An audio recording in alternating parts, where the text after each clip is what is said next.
that going to come with Sean Payton and this coaching staff? That I think may determine whether you're getting the most Albert out of Alberto and whether you're talking about that resurrection. We've talked about Sean Payton before being old school and how it can work, and Alberto needs a little more attaboys, but Sean Payton is a great teacher. Yeah. And I think as a great teacher, you also understand that I have to teach everyone differently because everyone learns differently. So I have hope for Albert O, not necessarily counting on it, but there's an opportunity here. It's what separates Bill Parcells and his acolytes from kind of his predecessor. And the person that came before Bill Parcells was Ray Perkins with the New York Giants. And there's a Colorado connection. In fact, Parcells was briefly the coach at Air Force, joined Perkins's Giant staff in 79, but then went back to Colorado. Actually was a Broncos season ticket holder in the 1979 season when he was out of football, and then got back into football. Perkins rehired him for the Giants in 1980, and then eventually Parcells succeeds Perkins. Now, Ray Perkins went on to Tampa Bay in 87, and one of the reasons why he struggled, they drafted Vinny Testaverde. Vinny Testaverde was a quarterback who needed the arm around the shoulder, the attaboy, rather than the WTF, the screaming, right? Bill Parcells' gift was that he understood that different players required different teaching types. That, I think it was Parcells who said that he treats players fairly, but not the same, right? Okay. You don't treat all players the same because players need different things in terms of how they're taught. And of course, Sean Payton's a Bill Parcells guy. And so I think it's important to look at that. Just because you're old school doesn't mean you're not tailoring it to what the individual player requires. And if a player has talent, and we know Albert O has talent, then I think ultimately what you'll see is the Broncos coaching staff coaching Albert O to what suits him best. And then it becomes a question of, all right, is there room for both him and Greg Dulcich to get substantial reps? Because both of them kind of fit that Joker definition as far as a tight end goes. Who could resurrect their career under Sean Payton? And Justin Strnad is up next. And I've argued with DMAC plenty about Strnad, and I understand that during the combine he was hurt, and he put up some of the worst combine numbers in history for his position.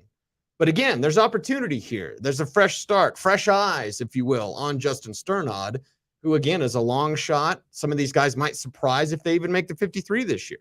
Yeah, with Strnad, the interesting thing on him is he's clearly a core special teamer, but is that going to be enough? And he's going to be a backup inside linebacker. Well, you've got Jonas Griffith, who has started and played better when he started than Strnad did in his cameo back in 2021. And then you have Drew Sanders coming in as well. Is there room for Strnad to be on the roster? That's the question right now. He may well be caught in something of a roster squeeze because every sign points to the backup inside linebackers being Griffith and Sanders. And then, if you're keeping Strnad as a fifth inside linebacker, first of all, are you keeping that many inside linebackers on your roster? Second of all, if you've got a third teamer, you're more likely to keep a young player, an undrafted type of player, and see where that player goes rather than a guy who's in his contract year, believe it or not. Life moves pretty fast, as Ferris Bueller said. It seems like yesterday Strnad was just coming in here, and now here he is in his contract year. Well, and we have that talent jam-packed at the safety and the cornerback position, Mace. So when you ask, are they going to keep 5 ILBs? My answer would be no, because of those extra They're safeties, more likely to keep 5 edges. Corners. They're more likely to keep 5 edges than 5 inside linebackers. Oh, yes. Yeah. If it comes down to having one third team linebacker at either edge or inside linebacker, frankly, I think somebody like Thomas Incoom is more likely to get that spot than Justin Strnad. Again, Incoom, undrafted, younger, rookie. You've got 4 years of control. With Strnad, it's like, okay, what's the what's the upside here long term in terms of roster building if you keep him over an Incoom? That's the type of question that's going to be asked when you're talking about whether Strnad makes the 53 or not. I mean, if he impresses, certainly he can work his way up. Everyone's going to have an opportunity, right? But it's a pretty narrow path and a tight window that he's going to have to go into in order to make the 53. Is very small. Yes. It's like Womp Rats T16. Yeah. 2 meters, right? Yeah, exactly. Yeah. So they had meters in the Star Wars universe. Not in America. That's right. Okay, so Strnad. How come we never hear like kilometers in the Star Wars universe or centimeters? We only hear meters, right? And parsecs. And parsecs. Right. Because the Kessel Run in 12 parsecs, is that right? Yeah, 12 parsecs. Because we learned that it wasn't time, but it was a measure of distance. Yes. You know, we learned that from Solo. Solo wasn't a bad movie. It Solo was kind gets of an amalgamation of everything. Solo gets a really bad rap. Yeah, and it shouldn't. And that kid who played Han Solo shouldn't get a bad rap. Far more watchable than the prequel trilogy. Yes, and the sequel trilogy, in my opinion. Yeah. So there you go. But it's no Rogue One. It's no Flash movie. Give it a B+. I think who was it? Detroit Mission Control. Our guy asked me. Yeah. How was the Flash movie? I'm a little disappointed because I thought it would be an A+, but I give it a B+. Well, I think if you go in with low expectations, you're not disappointed. That's the key thing. I went in with super high expectations, so that's why I was like, damn it. Life has taught me to go in with low expectations.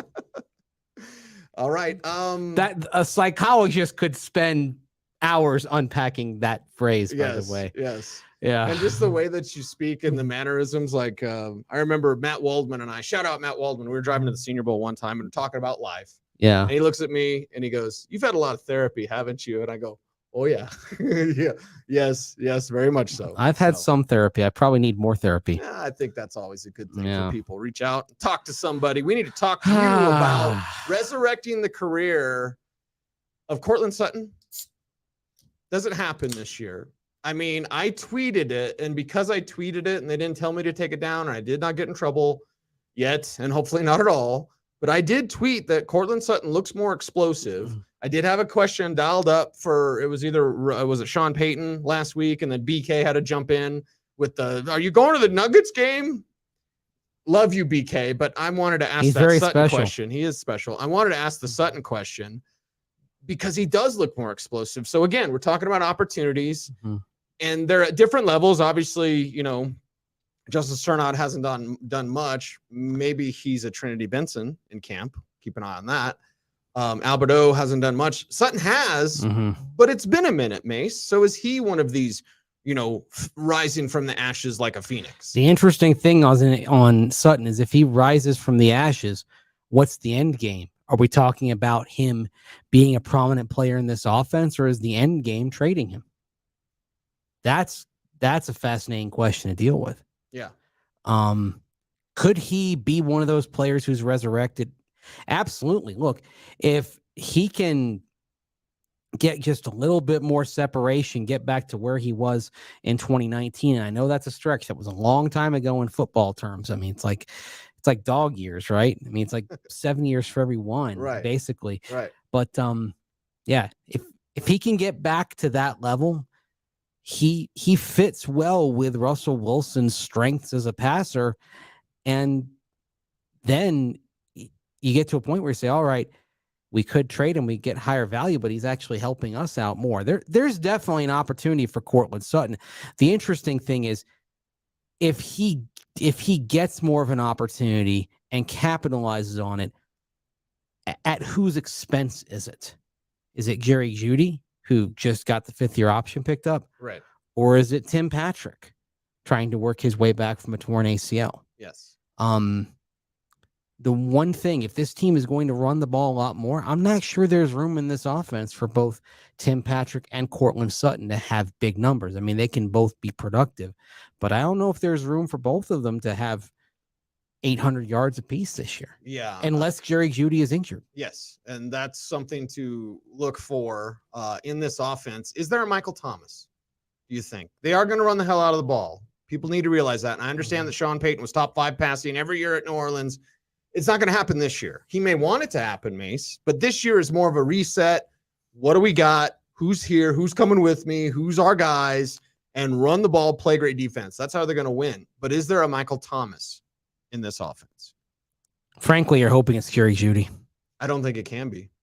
Honestly. You're hoping, but the question is, can he be that? You want to nerd out with me? You're the one that can nerd out with me about football, by the way. Sure. You can nerd out about all right, let's go. I'll assume you know Matt Harmon's Reception Perception, who's done great work for Yahoo, for NFL Network. He used to work for Football Guys. He actually started with us years and years ago. Yeah. Reception Perception on Jerry Jeudy, and everyone go check out Matt's work at Yahoo. Jerry Judy's Reception Perception, unless it's a slant, an out, or a crosser, he's terrible. Terrible in terms of catch rate compared to league average, like not anything past 8 yards. So I ask you, if there's a Michael Thomas, we could talk about Thomas turning those short passes into longer gains. Maybe that's where Jerry Jeudy comes in, but he is not the complete receiver that I thought he would be. I'm going to blame myself. Adam is the best receiver in that class, and he's not yet become that complete receiver. And we can tell through advanced data by his route tree and the routes that he runs, unless he's breaking to the outside or catching a screen, Jerry Jeudy isn't really that good. Now, what I would say is that over the course of his career, how's the year-to-year comp on him? Because I would have to check that. I was looking at last year's. The thing is, where does he stand compared to where he was as a rookie when he had all those drops? I mean, I know, I feel like Broncos country is not over that Charger game in week 16 of the 2020 season when he had all the drops. And let's face it, those drops probably cost the Broncos a win. Now, I mean, the value of a win when you finish 5-11 or 6-10, yeah, that's debatable, but still, it was a game that was there for the taking. It was a chance to sweep an AFC West opponent. And that type of game sticks in your craw if you're a Yes, Broncos fan. Absolutely. I mean, we wouldn't be talking about the Broncos being 0 for LA since the Chargers and Rams moved back there if they'd won that game. And unfortunately, Jerry Jeudy was the biggest reason why they didn't win that game. So I feel like that people aren't quite over it because you still see if he drops an isolated pass, everyone kind of flashes back to that game in that season. Because remember, he had the drop against Tennessee in week 1 of the COVID year. Right. But the truth is his drop rate isn't anywhere near where it was in 2020. It's greatly improved. And the 2020 drop rate, the leader above Jerry Jeudy was Devontae Adams. So like it's perception, everybody. Like let's look into the reality of it and check out Reception Perception. Perception. Shout out Matt Harmon. Or Possession Obsession. No, wait, that was a Daryl Hall and John Oates song. In Motion. That was who was that guitar? Emotion. Billy Squire. Billy Squire. It was Billy Squire. Yeah, Emotion. We're old, everybody. Orange and Blue Today, presented by Sean Ponda. Anybody you want to bring up, Mace? I could say Russell Wilson. That would be easy. That's obvious. The name I was going to bring up is Lloyd Cushenberry. Ooh. And you and I have mentioned the pretty strong LSU, Sean Payton staff philosophical connections that go back to Payton's time in New Orleans. I think they believe in Cush more than maybe most Broncos fans do. And I think they've had a high opinion of Cush for quite a while. I bet Payton had his eye on him. Yes, absolutely. I'm sure they had all the intel. They had better, the Saints had better intel on LSU guys than basically anybody else would have. Right. At the time, remember, you had Joe Brady, who'd gone from the Saints staff to LSU and calling plays when they won the Natty with Joe Burrow and Justin Jefferson, everybody else. Man, what a magnificent team that was. Yeah, stacked team, that's for sure. So you got Lloyd Cushenberry. I think Cush is a good one to resurrect. I think that he's a name to keep your eye on. And we mentioned Garrett Bowles yesterday. If he comes back from injury and Zach Strief and Garrett Bowles vibe, and that's the right kind of coaching for him, I think Bowles, he can bounce back as well and resurrect things. Okay. 2 more topics, both from Mike Kliss. It is Orange and Blue Today, presented by Sean Ponda. The first one, 7 teams are interested in Dalton Risner. This is from Kliss's report. 7 teams interested in Dalton Risner. Okay, that's good. I like Dalton. You like Dalton. He's a friend of both of ours. Are the Broncos one of those 7? No, I don't think so. I don't think so either. I know a lot of fans, hey, bring him back. And Ray here in the chat room is talking about, why are we not concerned about our depth at guard? I think we are concerned about the depth at guard. I just don't think Risner, after the sideline explosion, that's what I'm going to blame it on. If I'm wrong, maybe we'll find out the truth a little bit later on. But that sideline explosion cost him some ducats. I think it's a big reason why he hasn't been signed yet by anybody. Yeah. The last impression can leave a mark. And look, I mean, that sideline explosion, like that incident, that's a huge reason why Greg Penner didn't want to wait for the end of the season. Just said, all right, we're going to do this now. We're going to move on from Nathaniel Hackett. First Broncos coach to not make it through a full season. And I mean, the other thing also, that's where, like, if you look at how embarrassing last season was, the fact that your team's nominee for Man of the Year was in a sideline fight with the backup quarterback. And let's face it, Brett Rippon, I mean, everybody likes Brett. I know. And Rip was just saying, hey, go help your guy up. Like, help Russell Wilson get up. And then Dalton took issue with that. Anyway, but here's the thing on Dalton Risner. He's going to want to go somewhere where he can compete for a chance to start, I think, where at least it's there's some doubt as to who the guards are. It's pretty well set. Broncos are going with the big ticket free agent, Ben Foster, and they're going Ben Powers. Thank you. I just think Ben Foster. I'm thinking soccer for some reason. I got all my wires crossed today. And Quinn Miners. That's pretty well established. Well established. So if he wants strong starters, depth is a concern, though. I mean, and that's another thing. If you're Dalton Risner, do you come back to a place where effectively they just said, "Oh, we're going to replace you. We're going to bring in Ben Powers. We're going to not only bring in a free agent, we're going to make this a high priority free agent." I believe Ben Powers was the first player that they agreed to terms with. Yeah. After the green flag dropped. He was, yes. Yes. I mean, that says a lot right there. The financial commitment and how quickly it happened. Ben Powers was a guy that they had their eyes on. They knew they were moving on from Dalton Risner. Do they want him here answering the questions from us media types who are friendly with Dalton? And I will say this, full disclosure. He's a good dude. He's a good dude. Very good dude. Didn't say anything. Didn't say it wasn't any sort of leak. One isn't any sort of source. I know there's a lot of people that proclaim themselves to be insiders who are then not out at OTAs. I'm bitter. Anyway, I will tell you, like, for people wondering, does Russell Wilson have anything to do with this? You got to let go of that bitterness, man. That's not. And then is Dalton Risner any sort of leak? Which Sean Payton definitely doesn't like leaks. No, Dalton Risner was never that. If anything, the thing with Dalton is that sometimes from a media perspective, you wish he would have said a little bit more. He knew how to play things very close to the vest. Yes. And one of the reasons why he was the Man of the Year was because the public face that he could put on was terrific. Okay. And I mean, I feel bad for him because I feel like the one moment where he lost his cool, when everything was breaking down, I feel like that's reverberating right now. And yet, I would argue this: Randy Gregory had a worse day that day in terms of losing his cool than Dalton Risner did. Mm-hmm. I mean, effectively, they had to pull him out of the game because he lost his composure. And then he starts getting into scuffles in the post-game handshake scrum. Like, dude, what? Yeah, interesting. Yeah. Interesting. 7 teams interested. I hope Dalton gets a job real soon. Real soon. I've again, full disclosure, I've waited to contact him until he signs with a new team. Do you really think that there are 7 teams with legitimate interest? No. I think that's agent fed information, and it's from our friend Mike Kliss. And that's why whenever I hear about that, like, okay, if 7 teams are interested, you're signed. Because here's the thing: if you hear that, like, from the player side, it's the agent drumming it up. Yes. If you hear, like, for example, oh, there are multiple teams interested in trading for Danielle Hunter. Okay, well, or Dalvin Cook.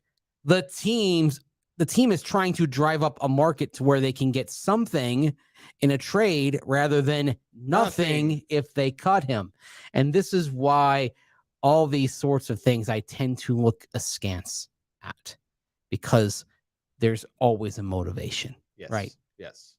There's always an angle. It's it's one of the crummy things about this business is there's a lot of water carrying that goes on. Right. Let's put it this way. I don't have the strength to carry the water. It's not for me to carry my own water. You and I don't subscribe to that. I've told I'm a raging skeptic. That's the other thing. Yeah. Well, there's nothing wrong with that. Yeah. I mean, I remember, I've told the story. I'll tell it briefly. I remember an agent early on in my career was telling me how wonderful it was that I liked this guy. And I was like, well, I like him. Like, I think he's good. And then I had another agent that asked me, like, hey, can you talk good about my guy? And I'm like, no, he's terrible. I've told the story how Mike McCartney doesn't like me because I thought Zach Dysert couldn't play and Zach was his client. Like, it's never personal, but agents will feed you stuff because they want you to do something with that fed information. They'll give it to you because they think their client is going to benefit from what's being put out there. Yes. That's the thing. And again, it's always the motivation. Look deeper.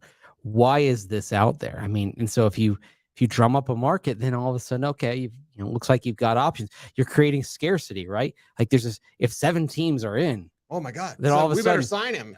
Those teams think about it like, oh, well, maybe we need to get maybe the Dalton Risner item on the shelf. Maybe it's getting close to the expiration date there, but you know what? There's a scarcity. We better go make sure we get that. I keep tracking the newswire every day for the NFL. He hasn't worked out with a team. I've seen him working out at Lando Performance. They posted pictures on Facebook, I think. Yeah. So 7 teams. If 7 teams are interested, you're flying somewhere. We're getting some. Mike Kliss is at Centennial Airport in a dumpster with his binoculars. Like, looks like Dalton Risner's jumping on a plane. Everybody, like, if 7 teams are interested, you're flying somewhere, baby. Like, it's an unusual report. And again, we love Dalton and hope he signs real soon. We do, but at the same time, I mean, at this point also with Dalton Risner, I mean, it's more likely that a team decides, okay, we're going to wait until camp, and then you get an injury on the interior offensive line and you don't like the young players that you've got. You want some proven presence in there. You bring him in. Yeah. And the thing is, for the player, you reach a certain point as a player where you're better off playing the waiting game like that. Right after this show, I'm going to have a piece on top 5 edge rushers still out there. And that actually includes guys who are rumored to be in the trade market right now. Chase Young, Danielle Hunter, right? But one of the names on the list is Yannick Ngakoue. Still out there. Had a good season for the Colts last year. Sure, yeah. Yannick Ngakoue knows that he can be choosy at this point. And he's sitting there. He says he wants to go to a team that has legitimate Super Bowl aspirations and goals and all that. Yeah. He can sit there and wait, and then there's an injury with a contending team, and he's probably the first person they're going to pick up the phone and call. A guy you might have had to take off your list, depending on when you started writing it, was Leonard Floyd, who just signed with the Bills like 2 days ago. Right. Mm-hmm.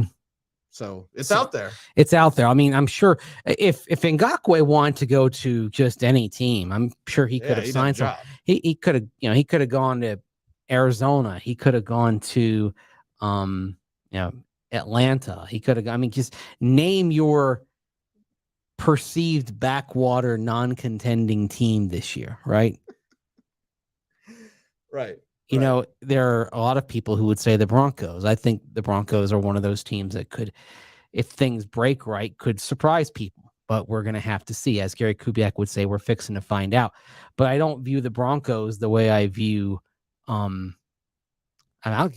will shock people. I don't think the Patriots have a chance in hell of being a Super Bowl team this year. They don't even know who their quarterback is. Right. Because Belichick may want Bailey Zappi and Robert Kraft may want Mac Jones. Right.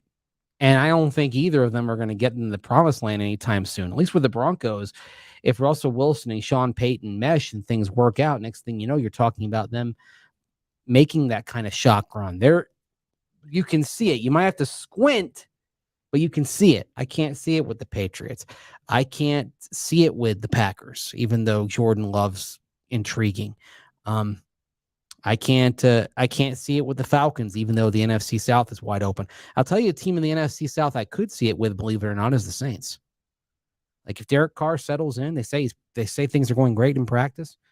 If he ends up settling in, and if Michael Thomas is healthy in that division, they could run away with it.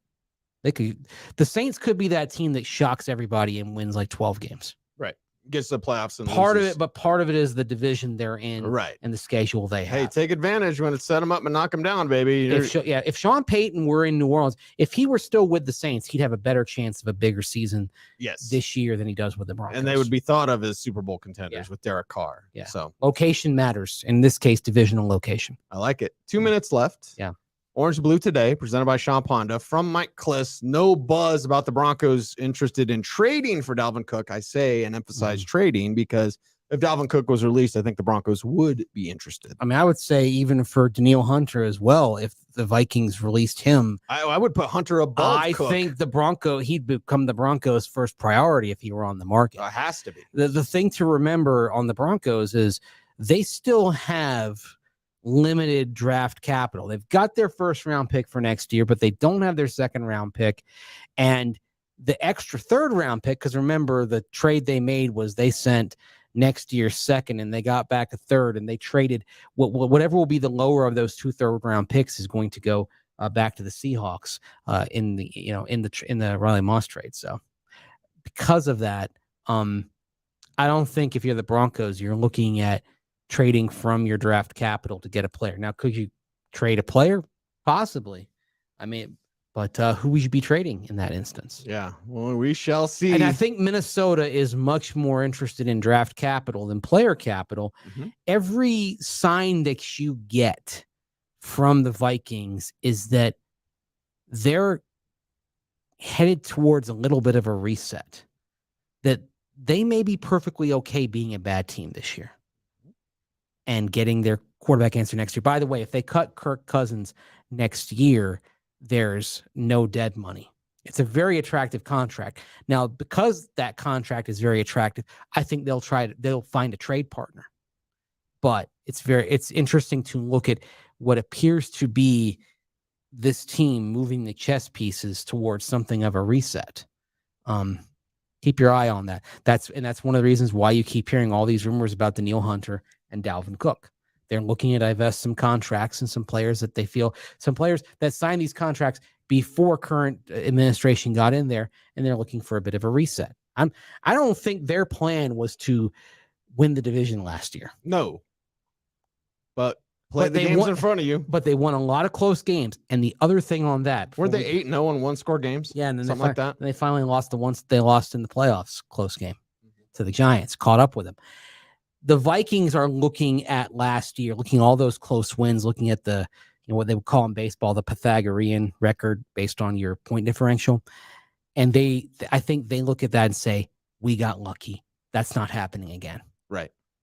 They have a very clear-eyed view of what happened last year. And that's why, even though they had a good season last year and the division appears winnable, that's why you're seeing them look at these types of moves right now. They have a clear-eyed view on Kirk Cousins, and it's funny how the market has gone from that's way overpaid to actually that's not a bad contract. Yeah. Dalvin Cook is they can find they can find ground production in that offense anywhere. Danielle Hunter, that's something different. That is we're looking to reset a little bit because Hunter, he's 28 years old. He's still very productive. Yes. Yeah. So a great player. Yes. It's Orange and Blue Today. We're presented by Sean Ponda. Smash the freaking like button. There you go. I like the energy there. It was Smash it. Smash it good. I get that from Den of Nerds. So smash the freaking like button. All right. Overmodulating the mic. That scare you? I guess.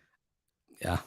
It's funny because a friend of mine with whom I used to host a show had a very delicate computer, and if I'd slam the table, his computer would go haywire.